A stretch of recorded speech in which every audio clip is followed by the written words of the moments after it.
Friends, Hindenburg research नाम तो सुना ही होगा। पिछले काफ़ी समय से ये कंपनी चर्चा में है, खासकर जब मार्केट में एक क्रैश आया था अडानी की वजह से। और हाल ही में फिर से हिंडनबर्ग रिसर्च फिर से चर्चा में है, क्योंकि सेबी ने इसको एक नोटिस सेंड किया। उस नोटिस के जवाब में हिंडनबर्ग रिसर्च ने एक हैरान करने वाली जानकारी सामने लाई है। हिंडनबर्ग रिसर्च एक अमेरिकन बेस्ड कंपनी है जो शॉर्ट सेलिंग का काम करती है, और इसने भारत के एक बहुत बड़े बैंक को के ऊपर आरोप लगाया है। इस बैंक का नाम है कोटक महिंद्रा बैंक। तो क्या इसकी आरोप पे कुछ सच्चाई है, या कुछ छुपाया जा रहा है, या वाकई में कोई दाल में काला है? तो आज के इस वीडियो में समझेंगे इस पूरी बात। फ्रेंड्स, हिंडनबर्ग रिसर्च एक US based short selling company है जो मार्केट में शॉर्ट करके पैसे बनाती है। यानी शेयर मार्केट में आप जितने लोग हैं उनको पता है कि शॉर्ट सेलिंग क्या होती है, कि शॉर्ट करके पैसा बनाना उनका उसका काम करती है। तो कुछ ऐसे ये आरोप लगाते हैं जिसकी वजह से कंपनी के प्राइसेस में बहुत ज़्यादा गिरावट आती है, लेकिन उससे पहले ये उस स्टॉक में पोजीशन बना चुके होते हैं, और जब मार्केट में गिरावट आती है तो फिर ये मुनाफा बनाकर निकल जाते हैं। तो इनका ये आरोप है कि जब अडानी का क्रैश आया था, यानी जो अडानी के ऊपर इन्होंने खुलासा किया था और क्रैश आया था, तो कोटक बैंक ने अडानी को खिलाफ अडानी जो शेयर थे उसमें सट्टा लगाने के लिए एक ऑफशोर फंड का स्ट्रक्चर बनाया था इसका, जिसमें देख रेख करने के लिए, और इसका नाम रखा था के इंडिया अपॉर्चुनिटीज़ रखा गया था, जिसमें के जो है, यानी के जो आप डिनोट कर सकता है कोटक को, उस नाम को छुपा लिया गया था और उसका नाम रख दिया था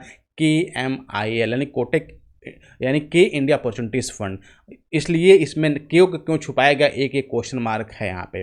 और यही नहीं, हिंडनबर्ग ये भी आरोप लगाया है कि सेबी, जो कि इंडियन की ये फॉर्म है जो रेगुलेटरी बॉडी है, इसके ऊपर आरोप कि ये जितने भी बड़े प्लेयर्स हैं, यानी बड़े जो जितने भी करोड़पति इंडियाज में हैं, बिलियनर्स हैं, उनको प्रोटेक्ट करने के लिए उनके ऊपर कोई उंगली ना उठा सके, उनको सपोर्ट करती है। क्योंकि जो उदय कोटक, जो कोटक बैंक के MD हैं, ये 2017 में जो सेबी की कॉर्पोरेट गवर्नेंस कमेटी थी उसको लीड किया था, तो उसकी वजह से भी ये भी इल्जाम उन्होंने लगाया हुआ है सेबी के ऊपर भी। तो फ्रेंड्स, सोचिए कि जो सेबी ने नोटिस दिया हिंडनबर्ग, क्या ये नोटिस केवल दिखावा है या वाकई कुछ ऐसा दाल में काला है? क्योंकि हिंडनबर्ग ने जो रिसर्च ने जो दावा किया, उस दावे के अकॉर्डिंग जो उन्होंने अडानी के शॉर्ट सेल किए थे, उसमें ऑलमोस्ट ने 4.1 मिलियन का उसने ग्रॉस रेवेन्यू जो कमाया था। मगर उनका इसमें इन्वेस्टमेंट भी था, इन्वेस्टमेंट अडानी के यूएस बॉन्ड में था, उसकी वजह से केवल जो उनको प्रॉफिट हुआ है $31,000 का प्रॉफिट हुआ है। तो ये एक बहुत बड़ा क्वेश्चन मार्क है कि इतना छोटा सा प्रॉफिट, मतलब $31,000 प्रॉफिट हुआ हो।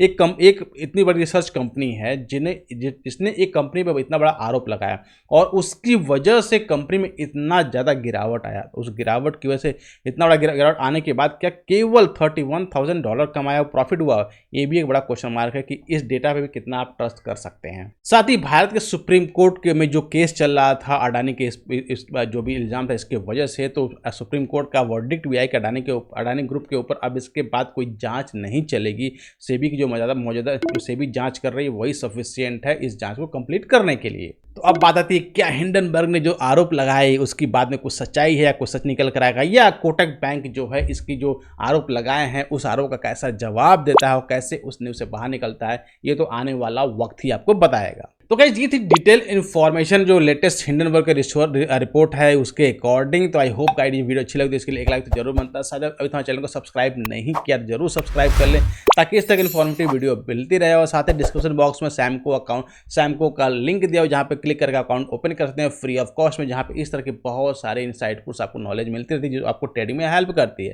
तो गाइस, मिलते हैं नेक्स्ट वीडियो में। Till that, be fearless, live fearless.